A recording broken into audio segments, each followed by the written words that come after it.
오늘은 이제 송달 부분 얘기할 건데, 송달은 당사자 그 밖의 이해관계인에 대하여 소송상의 서류를 법정의 방식에 의하여 통지하는 것이다. 송달은 절차의 진행을 당사자 등에게 알리기 위한 것으로 당사자의 절차 보장의 기본 가운데 중요한 하나이다. 송달은 재판권의 한 작용에 속하며 특별한 규정이 없으면 법원이 직권으로 행하는 직권 송달주의를 취하고 있다. 예를 들어 소장을 원고가 법원에 제출하면 법원이 피고에게 송달한다. 비교법적으로는 당사자가 필요한 서류를 서로 송부하는 당사자 송달주의를 취하는 입법 예도 있다. 송달이 되게 실무적인 개념이고 우리가 교과서적으로는 이론적으로는 잘 공부하지 않는 뭐 그런 부분이야. 근데 대단히 실무적으로는 중요해. 왜냐면 나는 내가 민사소송에서 이렇게 생각하고 있는 것은 당사자 중심으로 당사자한테 절차적 보장을 준 이런 모델에서의 어떤 판결 절차, 이것이 당사자 중심으로 당사자 절차 보장을 중시하는데, 그 당사자의 절차 보장이라는 민사소송에서의 하나의 축이 내가 생각하고 있는 거야. 그런데 그 절차 보장이라는 걸 해주기 위해서는 이 송달이 되게 중요한 기능을 하는 거야. 송달이 됨으로써 상대방으로부터 나한테 공격해 들어오는 그 내용을 알게 되는 거고, 그래야지 반격이 가능한 거지. 그렇지? 그러니까 송달이 실무적으로 우리가 중요한 역할을 하는데 교과서적으로는 잘 안 봐지게 되는 부분이긴 한데, 실제로는 대단히 이론적으로도 나는 중시해야 될 이런 부분이라고 생각해. 송달이란 재판에 관한 서류를 법정의 방식에 따라 당사자 등에게 교부하여 그 내용을 알리거나 알 수 있는 기회를 부여하고, 요게 중요한 개념이지. 이를 공정하는 행위이다. 그래서 당사자한테 절차 참여 기회를 준다라는 거죠. 그래서 우리가 이 기회를 부여한다, 이 포인트를, 의미를 이해하고 있어야 돼요. 그래서 교부한다라고 하잖아요. 그러니까 송달의 원칙은 그러니까 뭐겠어요? 민사소송법 조문을 보면 교부송달, 교부송달 이런 개념이 이제 기본적으로 이해하고 있어야 돼요. 그러니까 절차에 참여할 기회를 주기 위해서 송달은 직접 건네줘야 된다. 교부해야 된다라는 거죠.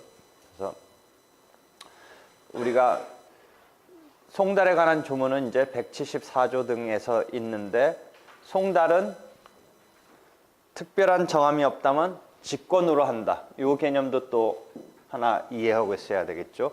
그럼 직권으로 한다라는 거와 반대 개념은 당사자가 송달을 직접 한다, 이런 개념이 있을 수 있어요. 그러니까 송달을 미국식의 민사소송에서는 당사자끼리 해버려요. 법원을 거치지 않고. 그러니까 자기네가 건네주는 거예요.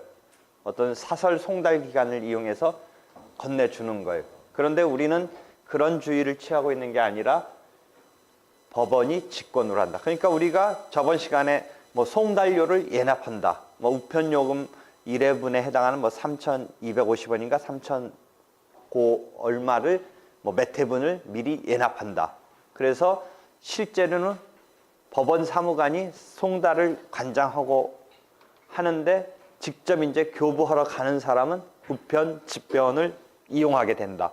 그 우편 집배원을 이용한다라는 송달의 그 요금이 일반 등기 우편보다는 조금 비싸다. 그래서 그 우편 집배원을 통해서 이제 교부가 되는 건데, 법원이 이것을 직권적으로 한다. 당사자는 서면을 법원에 내면 법원이 이제 그 서류를 송달한다든지, 이제 법원이 어떤 소송 진행에 관한 내용을 알려줘야 될 이럴 필요성이 있을 때 송달을 하는데 법원이 직권으로 한다라는 거죠. 나중에 보면 변호사끼리는 이제 특례를 인정해서 변호사끼리는 하게 해주고는 있어요. 근데 기본적으로는 법원이 하는 것이다. 직권으로 송달을 시행하는 직권 송달주의와 당사자한테 맡기는 당사자 송달주의가 있는데 우리 민사소송법은 직권 송달주의를 취하고 있다라는 것이죠. 그래서 그런 기본 개념 이해하고요. 그다음에 송달 기간은 이제 직권으로 법원이 하고 실제 담당하는 사람은 법원 사무관 직원이 하는 것인데 이제 그것을 갖다가 실제 이제 송달을 하는 그 과정을 보면 우편 집배원이 이제 하게 된다라는 거죠. 그래서 송달은 우편 또는 집행관에 의하거나 그 밖에 대법원 규칙이 정하는 방법에 따라서 하여야 하며 우편에 의한 송달은 우편 집배원이 한다 이렇게 되어 있죠. 경우에 따라서는 야간에 이렇게 특수하게 집행할 때가 있어야 돼요. 있을 수가 있어요. 그때는 집행관이 할 수도 있어요. 야간에 이제 낮에 이렇게 송달 교부하러 갔는데 집을 비우고 있고 하니까 밤중에 이렇게 하는 것은 좀 특이한 상황이니까 그런 어떤 일과 중에 하는 게 아니니까 그런 때 특별 송달의 경우는 집행관이 하는 경우가 있는데 일반적인 경우에는 우편 집배원이 한다. 그래서 현재 실무에서는 거의 대부분 우편에 의하고 있다. 그때 우편 집배원은 송달 실시 기관으로서 교부 송달의 원칙에 따라 송달을 실시할 수 있다. 이러한 우편에 의한 송달은 이거는 구별해라. 우편 송달 내지는 발송 송달이라는 187조가 있어요. 187조에 우편 송달, 발송 송달이 있는데 이 말은 뭐냐면 교부 송달을 해서 해야 되는 게 원칙인데 가서 건네줘야 되는 게 원칙인데 그렇지 않고 있기 때문에 법원이 업무 처리가 이게 황당하니까 그냥 우편으로 보내버리고 송달한 것처럼 발신주의에 의해서 하는 경우가 있어요. 그래서 그것을 우편 송달이라고 하는데 그 경우는 그 등기 우편으로 보내니까 앞에서 말한 우편 집배원이 교부 송달에 있어서 그 문서를 가지고 가서 서류를 가지고 가서 하는 그 경우와는 구별하라 이거죠. 이 경우는 통상의 등기 우편으로 발송하는 그러니까 우편으로 발송해서 송달된 것으로 발신주의를 취하는 방법에 의한 송달인 우편 송달과는 구별해라. 이거는 발송한다.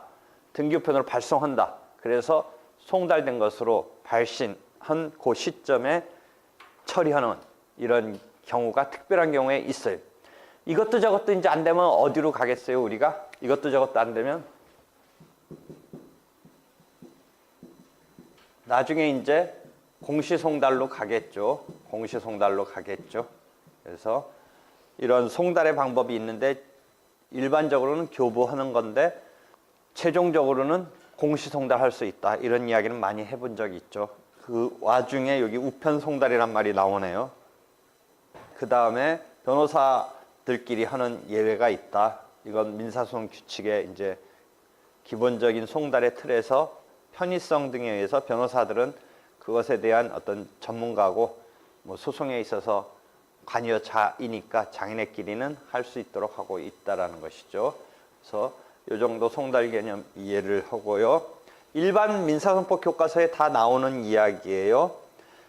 그 다음에 4. 송달 통지서, 송달 보고서의 접수와 처리.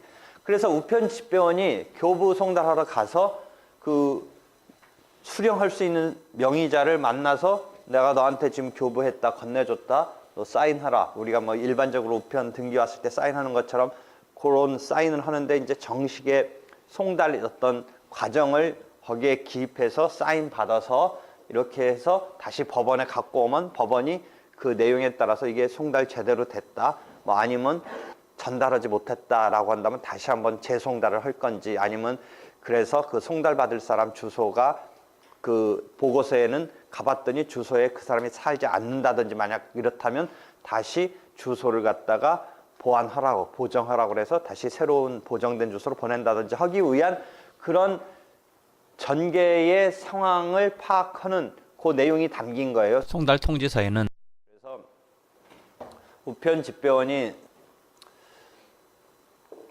제출하는 경우에는 송달 통지서라고 일컫고 법원에 소속된 법원 사무관 등이 제출하는 경우는 송달 보고서라고 일컫는데 넓은 개념으로 송달 통지서라고 부를 수도 있다. 그래서 송달한 기관은 송달에 관한 사유를 대법원 규칙이 정하는 방법에 의해서 알려야 된다. 이런 식으로 하면서 송달 통지서 또는 송달 보고서 이런 것 등을 이제 법원에 다시 가지고 가서 이렇게 저렇게 지금 진행 상황을 이제 파악할 수 있게끔 해야겠죠.